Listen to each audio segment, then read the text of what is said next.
Eunice Okafor, if you know yourself, come out now. The shout cut through number 8 Adisa Street, Yaba, Lagos, like there was fire on the mountain. Two of the women who lived in the compound were outside washing clothes while the compound children were playing football. The shout for Eunice startled them. Baba Shade peeped through his window. Surprised, he asked, who is shouting someone's name like that in this compound? Another replied in a low voice, be like say Eunice don't enter wahala o. From her room, Eunice heard the voice clearly. Her heart jumped. She knew that voice. It was not a neighbor. It was not a landlord. It was the kind of voice that does not come for greeting. Madam, we have been calling you since morning. The voice continued. You think you can borrow money and disappear? Come out and explain yourself. Eunice's phone vibrated in her hand. 20 missed calls, unknown numbers. Her wrapper suddenly felt too tight. Dear Lord, she whispered, standing up slowly. How did it reach this level? Outside, whispers had already started. Is it not that Eunice woman that is always borrowing?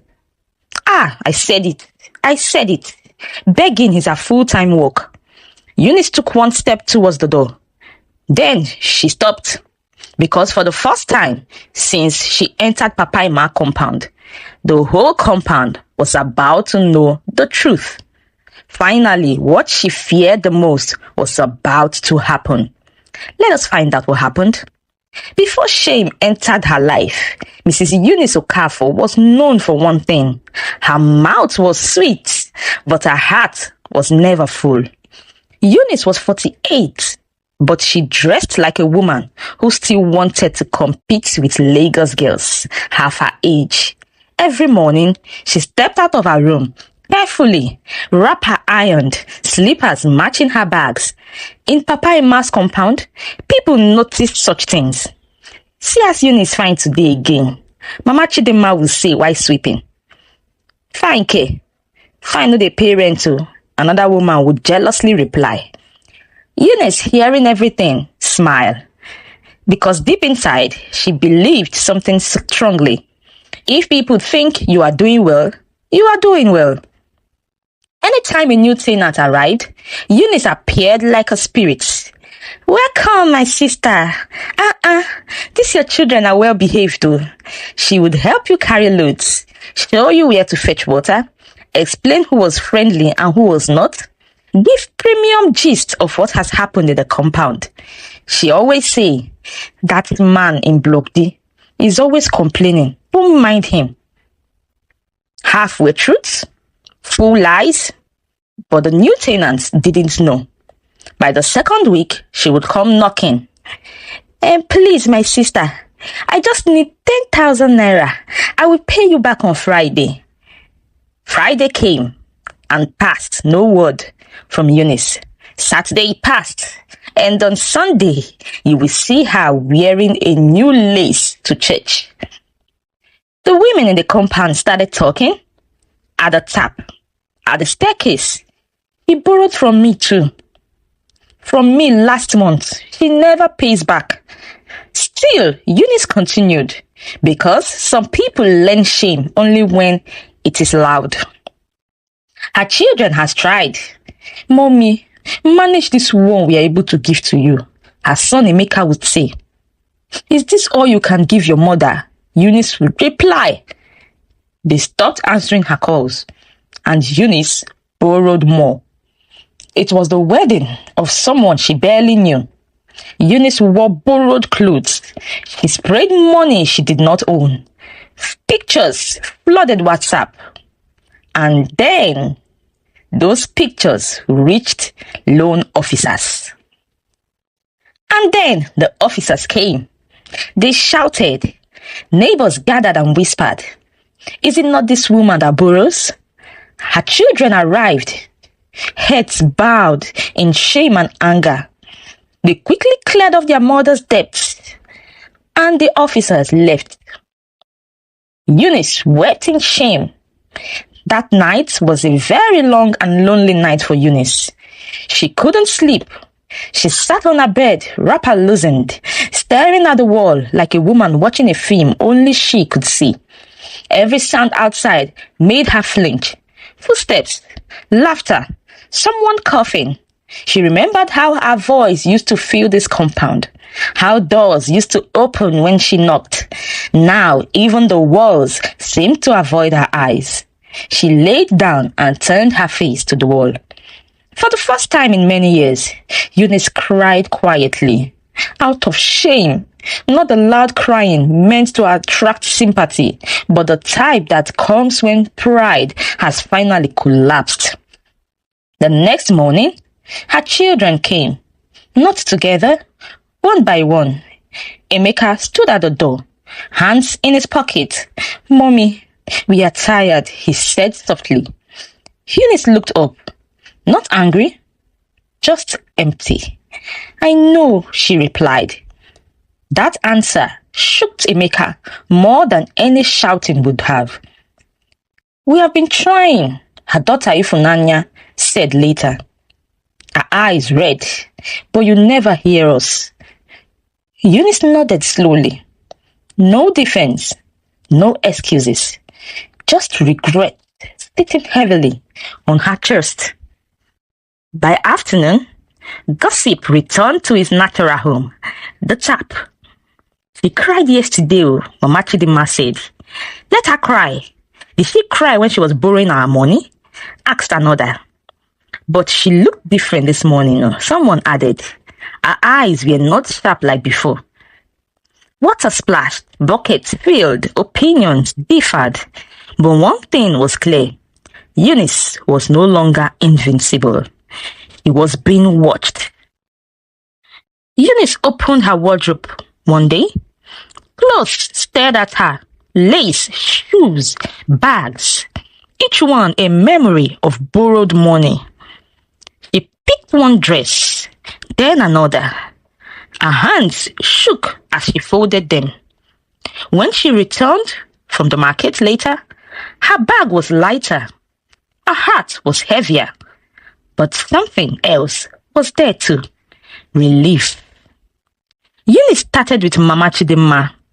She stood outside her door like a child. "I know you may not forgive me," Eunice said, eyes low. "But I am sorry." Mama Chidima looked at her for a long time, then sighed. "Sorry does not return money," she said. "I know," Eunice replied, "but I will try, even if it is small. The door did not close, but it did not fully open either.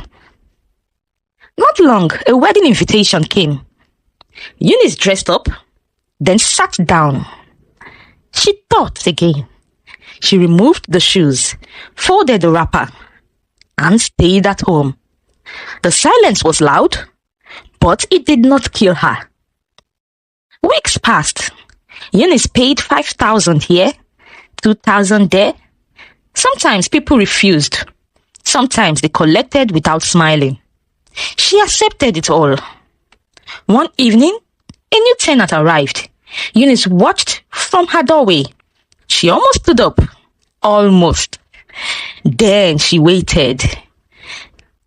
Later, she greeted the woman gently.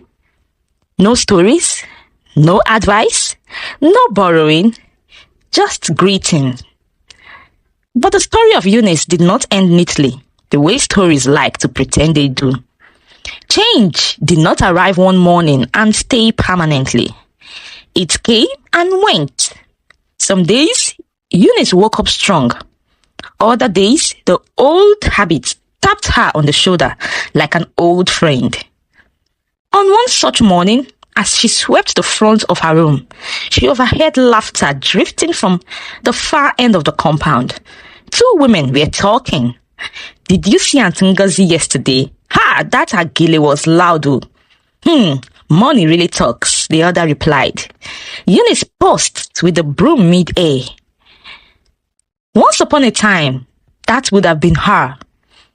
The urge came suddenly, sharp and familiar, to dress up, To show people she was still relevant, she leaned the broom against the wall and went inside. She opened her box. Inside was one remaining dress. Not new, not loud, but still presentable. She touched it.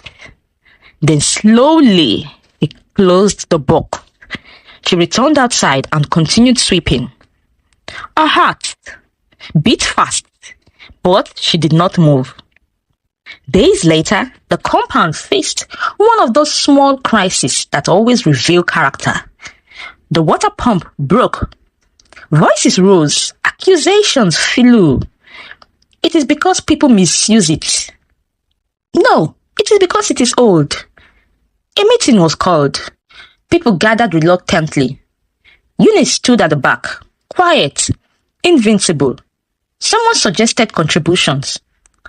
Amounts were mentioned. Eunice calculated silently. She could contribute, but it would mean tightening herself again. The old Eunice would have waited for someone else to pay, then borrowed later.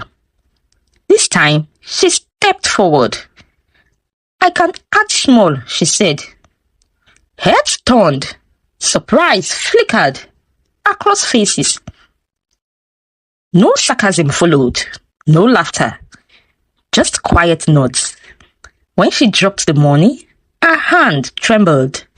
But nobody mocked her. She stepped back into her corner, heart pounding. One evening, rain trapped everyone indoors. Powerless boredom settled over the compound. Children played inside corridors. Women gossiped softly. But Eunice sat alone, listening. Then a knock came, soft. He froze. For a moment, fear tightened her chest. She stood slowly and opened the door. It was the new tenant, the woman she had greeted weeks earlier. Good evening, ma, the woman said shyly. Please, do you have salt? Eunice exhaled. Relief washed over her. Yes, she replied. Come in. She gave her salt. No request followed. No story. No borrowing. Just thanks. When the woman left, Eunice sat down heavily. Her eyes filled. She laughed quietly at herself. Not everyone softened. Some wounds remained sharp. One afternoon, Eunice met a woman she owed heavily. Their eyes met. The woman hissed softly and looked away. Eunice stopped, turned. I know I hurt you, she said gently. The woman paused. You did, she replied. But go. Eunice nodded. She walked away without anger. That night, she did not sleep. But she did not run. Slowly, life adjusted. Eunice began to cook early. She ate simply. She spoke less. She listened more. Sometimes children sat near her. She helped them with homework. No borrowing, no advice that was not asked for. One child asked one day, Auntie Eunice, why don't you go to parties again? Eunice smiled faintly. I went enough for one lifetime, she said. Months later, a familiar number rang her phone. A loan officer. She stared at the screen. Her finger hovered. Then she answered. I am still paying, she said calmly. I have not forgotten. When the call ended, her shoulders sagged, but she did not cry. The compound noticed, not loudly, but in small ways. Doors opened again, slowly. Greetings returned. Trust crept back carefully, like a cat unsure of safety. One evening, Mama Chidinma knocked. Eunice opened. Sit, Mama Chidinma said. They sat in silence. Then Mama Chidinma spoke. You have changed, she said. Eunice looked down. I am trying, she replied. Mama Chidima nodded. Trying is how it starts. Years later, when people spoke of Eunice, their voices softened. She used to be like this, they would say, but she learned. And Eunice, no longer loud, no longer desperate, lived quietly among them. Not rich, not admired, but finally, at peace. Contentment heals what greed destroys. Shame teaches gently when pride refuses to listen. So, story lovers, we have come to the end of today's story. I know you have learnt one or two from this story. Please don't forget to drop your thoughts and experiences down in the comment section. I would love to read all. Please and please subscribe to this channel. Like, share with your loved ones, and stay tuned because we have so much coming your way. Once again, it's Tale Time with Udoka. See you in our next video, and bye for now.